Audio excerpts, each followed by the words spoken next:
Lord. ഒരു ചിന്ത ഇന്ന് പകൽക്കാലം നിങ്ങളുടെ മുമ്പാകെ വെച്ചുകൊള്ളട്ടെ. ശദ്രക്ക്, മേശക്ക്, അബേദ്നെഗോം എന്നീ 3 ബാലന്മാർ 7 മടങ്ങ് തീച്ചൂളയിലേക്ക് വീണു.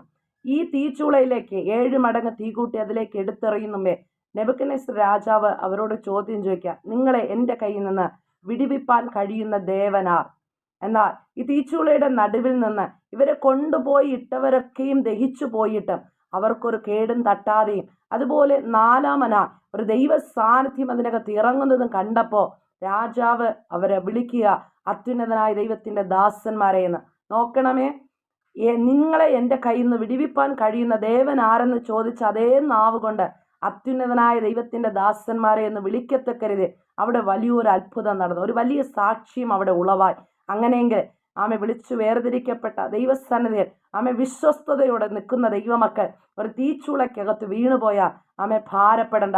ആമൻ ഈ തീച്ചൂള അനേകരെ നശിപ്പിച്ചതായിരിക്കാം. ആ പ്രതിസന്ധി അനേകരെ നശിപ്പിച്ച ഒരു പ്രതിസന്ധി ആയിരിക്കാം. പക്ഷേ നമ്മളെ അത് നശിപ്പിക്കത്തില്ല.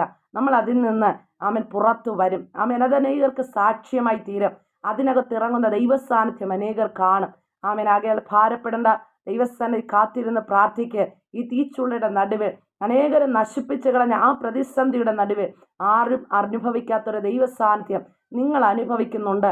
ആമൻ ഇത് കഴിഞ്ഞ് ഒരു കാലത്ത് പുറത്തു വരും. അത് അനേകർക്കൊരു സാക്ഷ്യമായി തന്നെ തീരും. ആമേൻ.